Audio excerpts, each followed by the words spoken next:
एक शहर में अमित अपनी माँ सुधा के साथ रहता था। एक दिन अमित सो रहा था, तभी उसकी माँ उसे जगाने आती है।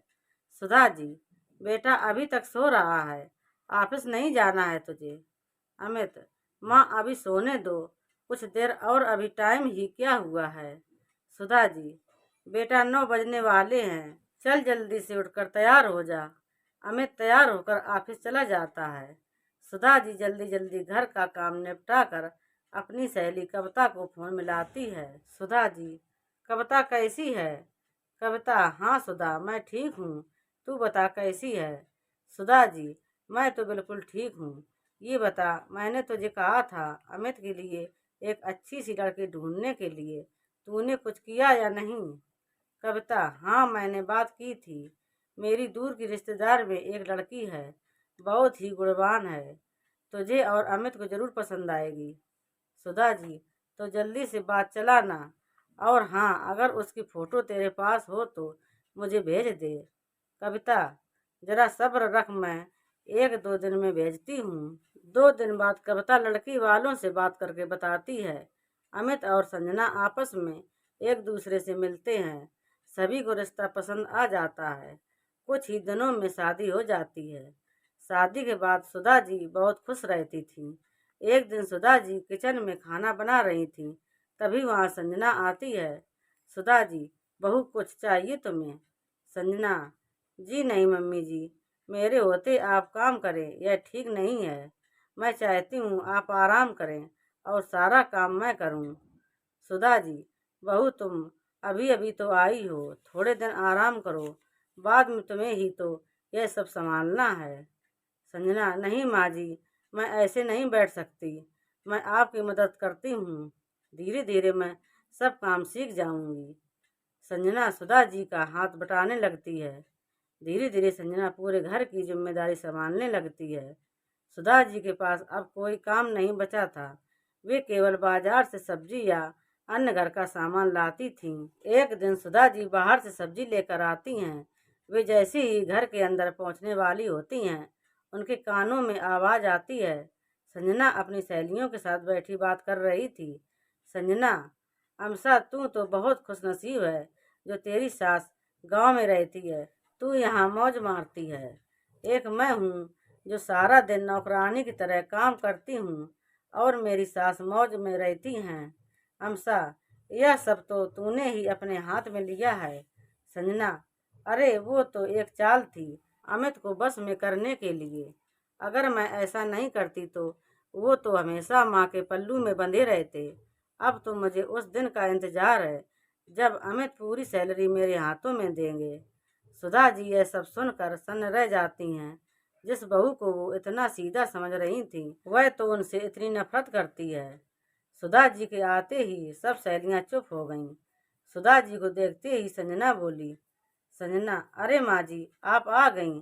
मैं अभी अपनी सहेलियों से आप ही की तारीफ कर रही थी। सुधा जी चुपचाप किचन में चली जाती हैं। अमसा, संजना, लगता है तेरी सास ने सब कुछ सुन लिया। संजना, अच्छा है उनका भ्रम जितनी जल्दी टूट जाए। उन्हें भी तो पता होना चाहिए कि बेटे की शादी के बाद उनकी जिंदगी में दखल नहीं देना चाहिए। सुधा जी किचन में सारी बातें सुन रही थीं। उनकी आंखों में टप टप आंसू बह रहे थे।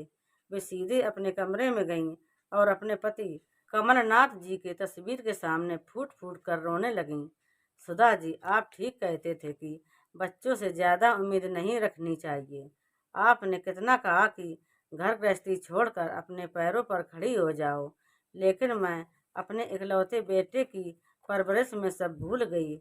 अब क्या होगा, मैं कहाँ जाऊंगी। बहू तो मेरे साथ रहना नहीं चाहती। सुधा जी पलंग पर लेटी यही सोच सोच कर रो रही थी। अगले दिन अमित के ऑफिस जाने के बाद उन्होंने संजना से बात की। सुधा जी, बहू, मैंने कल तुम्हारी सारी बातें सुन ली, ये सब तुम्हारा ही है, इसमें चालबाजी करने की क्या जरूरत थी। आज से अमित सैलरी भी तुम्हें ही देगा। मैं बस घर में शांति चाहती हूँ। संजना, माँ जी, वो आपके रहते तो हो नहीं सकता। मैं अकेले रहना चाहती हूँ, मैं मस्ती करना चाहती हैं, लेकिन अमित आपके बगैर नहीं रहेगा। सुधा जी को धक्का लगा। वे अपना सर पकड़कर सोफे पर बैठ गईं। सुधा जी, बहू तुम आखिर चाहती क्या हो? संजना, माँ जी, मैं चाहती हूँ कि आप अमित को बिना बताए किसी वृद्ध आश्रम में चली जाएं। अमित को मैं कोई न कोई बहाना बनाकर समझा दूंगी। आप चाहे तो हमारी खुशियाँ हमें दे सकती हैं। सुधा जी, लेकिन बेटी, मैंने तो कभी तुमसे लड़ाई तक नहीं की। संजना, मैं किसी के साथ एडजस्ट नहीं करना चाहती। आप कल ही चली जाइए। जो कुछ आपको ले जाना हो ले जा सकती हैं, लेकिन अगर आपने अमित को इस बारे में कुछ बताया तो अच्छा नहीं होगा।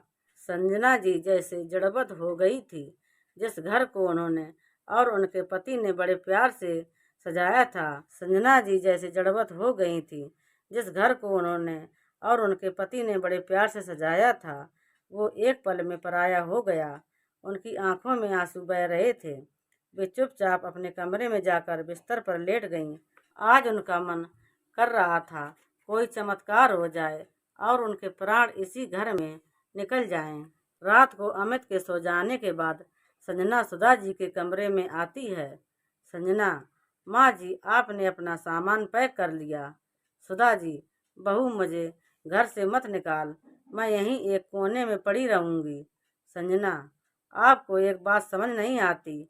आपके रहते अमित कभी भी पूरी तरह से मेरा नहीं हो सकता। अगले दिन अमित के जाने के बाद संजना सुधा जी के लिए कैब बुक कराकर उन्हें वृद्ध आश्रम भेज देती है।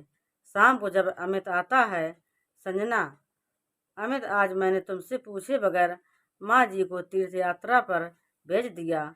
वो मेरी सहेली है ना, उसके पापा ने टूर बुक किया था। पूरी बस गई है। आज आखिरी दिन था।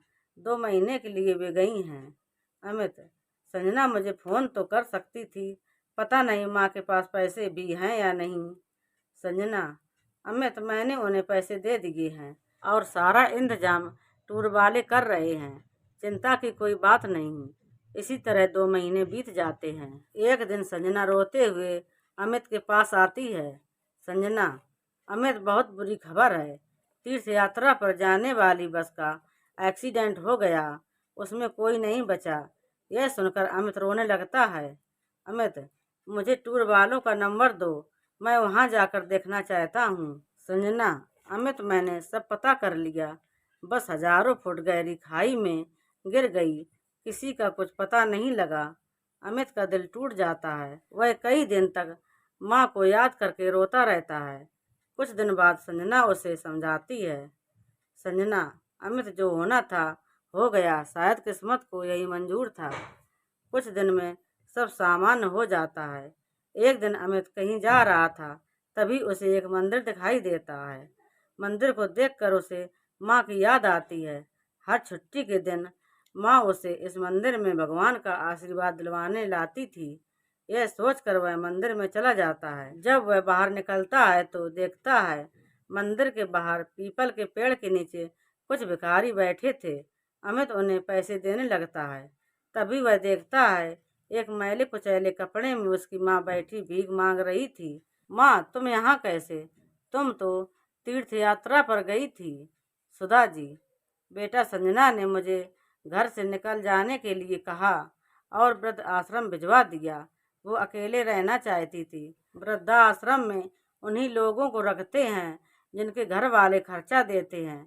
संजना ने 1 महीने तो पैसे भिजवाए, उसके बाद पैसे भेजने बंद कर दिए। वृद्धाश्रम वालों ने मुझे निकाल दिया। तब से यहीं रहती हूँ।